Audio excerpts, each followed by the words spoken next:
2024 లేదా 25లో డిగ్రీ లేదా బీటెక్ చదివారా? సాఫ్ట్‌వేర్ జాబ్ కోసం ఎదురు చూస్తున్నారా? అయితే కోడ్ జ్ఞాన్ 100 డేస్ కోర్సులో చేరండి, జాబ్ సాధించండి. Hello sir. హలో అండి. సాయిరామ్ గారు, జనరల్గా మనకి టెక్నికల్ రౌండ్, సాఫ్ట్ స్కిల్స్ పీక్లో ఉంటాయి కొంతమంది స్టూడెంట్స్ది. అవును. And it comes to HR, ఆ రౌండ్ వచ్చేటప్పటికి చెయ్యకూడనటువంటి మిస్టేక్స్ ఏంటి? అంటే సాధారణంగా మిస్టేక్స్ చేస్తారు, బట్ చెయ్యకూడనటువంటి మిస్టేక్స్ ఏంటి అసలు? సో బేసిక్గా టెక్నికల్ రౌండ్ నుంచి హెచ్ఆర్ రౌండ్కి వెళ్ళాక 90% ఫెయిల్ అవుతారు. బా 90% ఫెయిల్ అవుతారు. టెక్నికల్ రౌండ్ కంప్లీట్ చేసుకొని క్వాలిఫై అయ్యి హెచ్ఆర్ రౌండ్కి వెళ్ళిన వాళ్ళు 90% ఫెయిల్ అవుతారు. వెరీ షాకింగ్ సినారియో అండి. Yeah. పిల్లలు కూడా తెలుసుకోవాల్సింది ఇది. అవును. సో వాళ్ళు ఒకటి ఓవర్ కాన్ఫిడెన్స్లో ఉంటారు. నేను టెక్నికల్గా స్ట్రాంగ్, హెచ్ఆర్ ఏముంది క్యాజువల్ రౌండ్, మన గురించి అడుగుతారు లేదా ప్యాకేజ్ నెగోషియేట్ చేస్తారు అన్న థాట్లో ఉంటారు అనమాట. మిమ్మల్ని భయపెట్టడానికి చెప్పట్లేదమ్మా, రియల్ ఫ్యాక్ట్స్. సో మీరు డైరెక్ట్గా కంపెనీస్లో హెచ్ఆర్స్గా వర్క్ చేస్తున్న వాళ్ళతో మాట్లాడినా కూడా సేమ్ ఫ్యాక్ట్స్ వస్తాయి. చాలా ఇంపార్టెంట్. ఆ మెయిన్ ఆ ఓవర్ కాన్ఫిడెన్స్ వల్లే వాళ్ళ దాకా వచ్చిన జాబ్ని వాళ్ళు చేతులారా మిస్ చేసుకుంటున్నారు అనమాట. సో అక్కడ వాళ్ళ మైండ్ సెట్ చేంజ్ అవ్వాలి. ఓకే, అంటే హెచ్ఆర్ రౌండ్ అన్నది చాలా ఇంపార్టెంట్ అన్నది వాళ్ళు ఫీల్ అవ్వాలి. సో దీనికి వెళ్ళే ముందు అసలు కనీసం ఏ కంపెనీకి వెళ్తున్నాము, ఆ కంపెనీ ఏం చేస్తుంది అన్నది కూడా కనీసం రీసెర్చ్ చేయరు. ఇప్పుడు టెక్నికల్ రౌండ్ అయ్యి హెచ్ఆర్ రౌండ్కి వెళ్ళేటప్పుడు కొంత టైం ఉంటుంది. అది అనౌన్స్ చేసిన నెక్స్ట్ సెకండే మిమ్మల్ని హెచ్ఆర్ రూమ్లోకి పిలవరు కదా. ఎంఎన్సీస్ అయితే డేస్ గ్యాప్ ఉంటాయి, స్టార్టప్స్ అయితే అవర్స్ గ్యాప్ ఉంటుంది. సో ఆ టైంలో రీసెర్చ్ చేసుకోవాలి. ఆర్ అట్లీస్ట్ మేము ఇంటర్వ్యూకి అప్లై చేసాము, అసలు ఈ కంపెనీ ఏం చేస్తుంది అన్న రీసెర్చ్ చాలా ఇంపార్టెంట్. ఆ మినిమం రీసెర్చ్ కూడా చేయరు అనమాట. చేయకుండా హెచ్ఆర్ దగ్గరికి వెళ్ళినప్పుడు వాళ్ళు అడిగేదానికి వాళ్ళు ఆబ్వియస్లీ బేసిక్ క్వశ్చన్ ఏం అడుగుతారంటే, నిన్ను హైర్ చేయటం వల్ల మా కంపెనీకి బెనిఫిట్ ఏంది అని అడుగుతారు. కంపెనీకి బెనిఫిట్ ఏం వస్తుంది అని చెప్పాలి అంటే ముందు అసలు కంపెనీలో ఏం జరుగుతుందో తెలియాలి కదా, ఏ టైప్ ఆఫ్ ప్రాజెక్ట్స్ చేస్తున్నారో తెలియాలి కదా. సో ఆ ప్రాజెక్ట్స్లో నాకు ఈ స్కిల్ ఉంది, ఈ స్కిల్ నేను ఇంప్లిమెంట్ చేయటం వల్ల ప్రాజెక్ట్ ఇంకో లెవెల్కి వెళ్తుంది అన్న చెప్పగలగాలి, కాన్ఫిడెంట్గా చెప్పగలగాలి. అది మిస్ అవుతారు. ఎందుకు మిస్ అవుతారంటే రీసెర్చ్ చేయకపోవటం వల్ల ఆ పాయింట్ బాగా మిస్ అవుతారు. నెక్స్ట్ పాయింట్ వచ్చేసరికి కంఫర్ట్ జోన్లో ఉంటారు.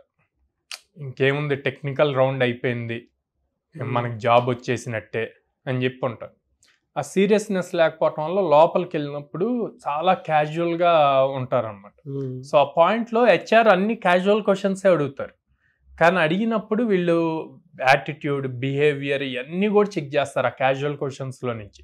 అసలు తిన్ని తీసుకెళ్ళి ఒక మెయిన్ టీంలో పెడితే ఆ టీమ్ రోల్ చేయగలుగుతాడా, టీంతో అందరితో పాటు కలిసి వర్క్ చేసే క్యాపబిలిటీస్ తినికి ఉన్నాయా, స్కిల్స్ ఉన్నాయా లేవా అన్నది అక్కడ చెక్ చేసుకుంటారు. అది ఇంటర్వ్యూ చేసేవాడికి తెలుస్తుంది కానీ తినికి తెలీదు స్టూడెంట్కి, అంతలాగా అబ్జర్వ్ చేస్తున్నారు అని. సో ఇట్లాంటి ఫ్యాక్టర్స్ అన్నీ కూడా కీ రోల్ ప్లే చేస్తాయి. సో అవి తెలియక చాలా పాయింట్స్ మిస్ చేసుకుంటారు అనమాట. సెకండ్ వచ్చేసి అవేర్నెస్ లేకపోవటం. ఓకే, ఎంతసేపుకి టెక్నికల్, ఓకే నేను ప్రోగ్రామింగ్లో ఎంత స్ట్రాంగ్, సో నేను ఈ హ్యాకర్ ర్యాంక్లో ఈ లెవెల్ వరకు కంప్లీట్ చేశాను, వీటి మీదే ఉంటుంది. కొంచెం మినిమం స్కిల్స్, సాఫ్ట్ స్కిల్స్లో నేర్పిస్తారు. So proper communication and attitude, behaviour, HR రౌండ్లో హెచ్ఆర్తో ఎలా బిహేవ్ చేయాలి అని చెప్పి కొన్ని స్కిల్స్ నేర్పిస్తారు. అవి గనక నేర్చుకుంటే గనక ఇంకా ఈజీ అవుతుంది. సో అది నేర్చుకోకపోవటం వల్ల లేకపోతే నెగ్లెక్ట్ చేయటం వల్ల నాకున్న స్కిల్కి స్కిల్ చూసే ఇచ్చేస్తారు అని చెప్పి ఉన్న థాట్తో అవన్నీ మిస్ చేసుకుంటారు అనమాట. చిన్న ప్రౌడ్ మూమెంట్, దానివల్ల కామన్ సెన్స్ కంప్లీట్ లాస్ అయిపోయి ఉంటారు. అంతేలేండి. హెచ్ఆర్ దగ్గర మేజర్గా తను అడిగిన దానికి మనం ఎక్స్ప్రెస్ చేయాలి. అంతకుముందు రౌండ్స్ వరకు టెక్నికల్ ఉంటుంది, అంటే మీరు కోడింగ్ చేయటం వీటి మీదే ఉంటుంది. కోడింగ్ బేసిక్ క్వశ్చన్స్ అడుగుతారు, అప్పుడు దాకా మీకు కోడింగ్ చేసి ఉన్నారు కాబట్టి ఈజీగా చెప్పగలదు. బట్ ఇక్కడ హెచ్ఆర్ రౌండ్లో జనరల్ క్యాజువల్ క్వశ్చన్స్ అడిగినప్పుడు మీ కమ్యూనికేషన్ కూడా చెక్ చేస్తారు. ఆ కమ్యూనికేషన్ ఎంత బాగుంది అని చెక్ చేస్తారు. సో దాన్ని కూడా వన్ ఆఫ్ ద మిస్టేక్స్ బాగా ఎక్కువ చేస్తారనమాట స్టూడెంట్స్ ఎవరైతే టెక్నికల్ అయ్యి హెచ్ఆర్కి వెళ్తున్నారు అన్నది. చాలామంది స్టూడెంట్స్ ఏం చేస్తారంటే అండి, ఎప్పుడైతే వాళ్ళకు ఒక రౌండ్ అయిపోయి ఇంకో రౌండ్కి వెయిట్ చేస్తూ ఉంటారు కదా, ఈలోపు యాంగ్జైటీ ఆగదు వాళ్ళకి. అరే అసలు నా రిజల్ట్ ఏమైంది, నేను నెక్స్ట్ రౌండ్కి ప్రమోట్ అయ్యానా లేదా అని చెప్పి వీళ్ళకి ఫస్ట్ ఇంటర్వ్యూ కాల్ లెటర్ మెయిల్కి వస్తుంది కదా, ఆ మెయిల్కి వచ్చినప్పుడు హెచ్ఆర్ డీటెయిల్స్ ఉంటాయి.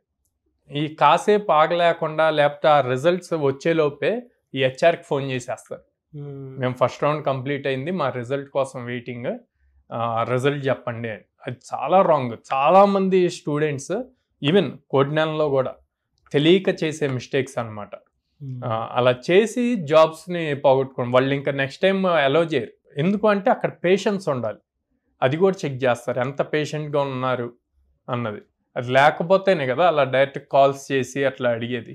సో అది one of the blunder mistake అనమాట. సో కరెక్ట్ చేసుకోవాలి అట్లాంటిది. నెక్స్ట్ హెచ్ఆర్ రౌండ్లో రెజ్యూమ్ మళ్ళీ చెక్ చేసి క్వశ్చన్స్ అడుగుతారు. ఆ క్వశ్చన్స్ అడిగేటప్పుడు అందులో ఉన్న స్కిల్స్ రిలేటెడ్ క్వశ్చన్ అడుగుతారు. మన వాళ్ళు కొంత ఆన్సర్ చెప్పాక వీళ్ళు ఏదైతే ఆన్సర్ చెప్పారో ఆ ఆన్సర్లో నుంచి మళ్ళీ ఇంకో క్వశ్చన్ అడుగుతారు. ఇంకో క్వశ్చన్ అడిగినప్పుడు ఎక్కువ మంది చేసే మిస్టేక్ ఏంటంటే వాళ్ళకి తెలియకపోయినా కూడా తెలుసు అన్నట్టు రాంగ్ ఆన్సర్స్ ఇస్తూ ఉంటారు. సో అది one of the major impact create చేస్తుంది, మీ రిజెక్షన్కి కారణం అవుతుంది అనమాట. సో ఇట్లాంటి పాయింట్స్ అన్నీ కూడా వీళ్ళు కరెక్ట్ చేసుకుంటే ఈజీగా హెచ్ఆర్ దాంట్లో పాస్ అవుతారు, జాబ్ని తెచ్చుకుంటారు. ఇదైతే అంటే ఫైనల్ది మాత్రం నేను కూడా ఒకటి యాడ్ చేస్తాను సార్. రెగ్యులర్గా ఈవెన్ ఇప్పుడు మీరైనా సరే నేనైనా సరే ఒక ఎంప్లాయీని తీసుకునేటప్పుడు ఏం చేస్తామని అంటే ఎంత హానెస్ట్గా రెజ్యూమ్లో ఏముందో ఏం మాట్లాడుతున్నారో అనేటువంటిదే చూస్తాం. ఈవెన్ మీరైనా సరే నేనైనా సరే మీరు ఎంత హానెస్టీ మెయింటైన్ చేస్తే అంత మంచిది. ఎందుకంటే మేమే జనరల్గా ఎంప్లాయీస్ని తీసుకునేటప్పుడు రెజ్యూమ్లో ఏముందో చూసి దాన్ని బట్టి క్వశ్చన్ చేస్తే కొంతమంది పిల్లలు ఆన్సర్ చేయలేరు. అండ్ జనరల్గా మేము చెప్పేదే అలాంటిది. మీరు సాఫ్ట్వేర్ ఇంటర్వ్యూకి వెళ్ళేటప్పుడు మీ రిలేటెడ్ ఏదైనా అడగొచ్చు, లేదంటే అందులో నుంచి తీసుకొచ్చేదని అడిగేటప్పుడు తెలిస్తే తెలుసని చెప్పాలి, లేదంటే లేదని చెప్పాలి. ఆటోమేటిక్గా ఫేస్ చూసేటప్పుడు వాళ్ళకు క్లారిటీ వచ్చేస్తుంది. మీరు ఎంత హానెస్టీ మెయింటైన్ చేస్తే అంత మంచిది. మనమే చూస్తూ ఉంటాం కదా. హెచ్ఆర్ స్ట్రాటజీస్ లో ఐస్ మూవ్మెంట్ ని బట్టి కూడా చెప్తారండి. జెన్యూన్ ఆన్సర్ చెప్తున్నారా లేదా ఆలోచించి ఏదో చెప్పాలి కాబట్టి చెప్తున్నారా అన్నది ఐస్ మూవ్మెంట్స్ ని బట్టి కూడా చెప్తారు. సో అట్లాంటి అన్ని కూడా కేర్ఫుల్ గా వెళ్ళాలి హెచ్ఆర్ రౌండ్కి వెళ్ళేటప్పుడు. Very good sir. సో అలాంటి సాఫ్ట్ స్కిల్స్తో పాటు అన్నీ నేర్చుకుందాము అనుకునేటువంటి స్టూడెంట్స్ చాలామంది ఉన్నారు. నేర్చుకున్న తర్వాత వాళ్ళు కూడా కోరుకుంటారు మాకు జాబ్ వస్తుందా లేదా అనేటువంటి దాని మీద కూడా ఒక సందిగ్ధం ఉంటుంది.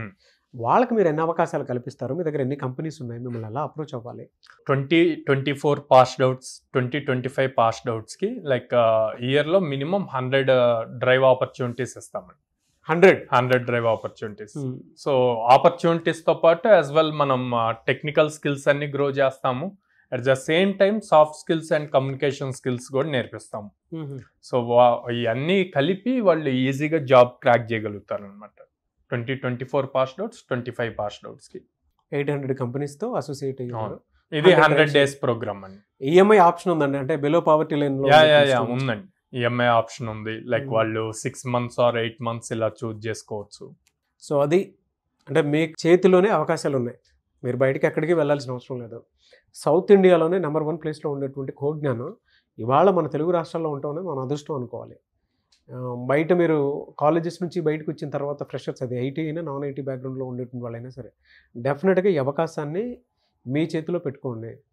ఎందుకంటే ఎవ్రీడే కాంపిటీషన్ పెరుగుతూ వస్తూ ఉంది.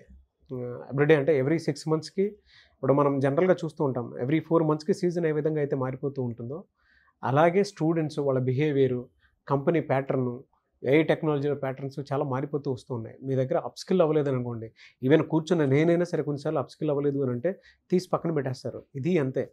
సో మీ కాంపిటీషను అంటే మీకు మీరే కాంపిటీషను, మీకు ఒక రైట్ ప్లాట్ఫామ్ కనుక డెఫినెట్గా చూస్ చేసుకోలేదు అని అంటే చాలా ఘోరంగా దెబ్బతినేటువంటి అవకాశం ఉంటుంది. కాబట్టి వెంటనే స్క్రీన్ మీద మీకు నచ్చితే ఒకసారి విజిట్ చేయండి, పోనీ కోడ్ని విజిట్ చేయండి, తెలుస్తుంది ఏ విధంగా ఉంది అనేది.